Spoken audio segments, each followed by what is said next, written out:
Good morning, Clearbranch kids. I am so happy to be here to share with you today. In fact, you might even say that I'm grateful to be here with you, which is perfect because this month we're talking about gratitude.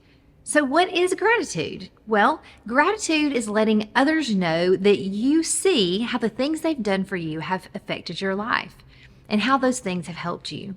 So for today's story, we're rewinding quite a bit, and we're going all the way back to the Old Testament, to the book of 2 Samuel and the story of David. Now, David's story is fascinating. There's so many different parts of it. You may remember that when David was still just a young shepherd boy, he was chosen through the prophet Samuel by God to be anointed as the next king of Israel once the time was right.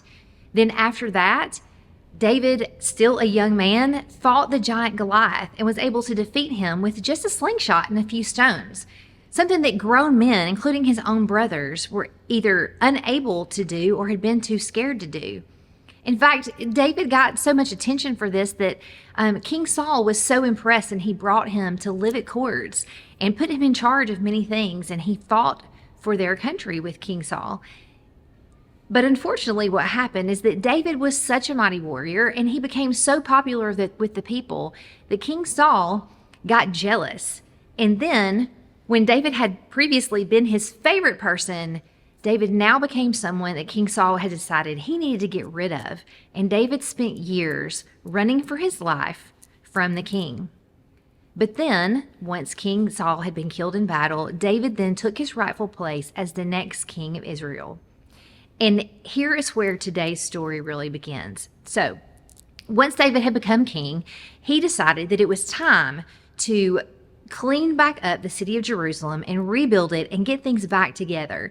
And so they did that. He reclaimed the city for God's people, and he completely rebuilt it. Everything looked great and was going really well, but David knew that something was missing. So you may remember that years before, the Israelites had built an ark, a beautiful gold-covered chest to hold the tablets that the Ten Commandments were inscribed on. And God dwelt there at the ark amongst his people, and so it was very special and important to them. But the ark had been captured by the Philistines and later was taken to the house of a man who kept it there.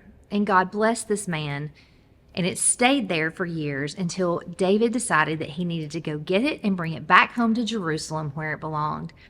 So David traveled with the people of Jerusalem, the people of Israel, to retrieve the ark and to bring it back home. David was so excited, so delighted that they were able to finally do this, that they hadn't gone but a few steps headed back towards Jerusalem before David began to dance. Seriously, he started dancing, and he didn't stop until they had gone all the way back to Jerusalem. He just could not stop celebrating all the wonderful things that God had done for them, and bringing the ark back home just drove that home for all of them. Now, when the procession made it back to Jerusalem, everyone around joined in the celebration. And then once they put the ark back in the tent that David had created for it, they continued to celebrate, and David blessed all of the people and even passed out raisin cakes to celebrate. And everyone was happy except for one person. And that person was David's wife. She felt that David's dancing made him look silly and weak, and she did not hesitate to tell him so. But David told her that he was dancing to honor the Lord, that the Lord had appointed him to take care of his people, and so when God did good things for him, he was going to celebrate in whatever way seemed right, and nothing would stop him from doing that. Guys, David celebrated what God had done for him with everything in him, with all his might. And he didn't care what he looked like. He did it for one reason: to celebrate what God had done for him and for all the people of Israel. He didn't care about looking silly or what people might think or what it cost him. He just wanted to give God all that he had. And we can celebrate and honor God in our lives just like David did. That's a huge part of gratitude. And I bet if you think about it, that you can think of a lot of ways, maybe more than you can count, that God has done wonderful things for you and your family and friends as well. And that's our bottom line for today, guys. We should celebrate what God has done.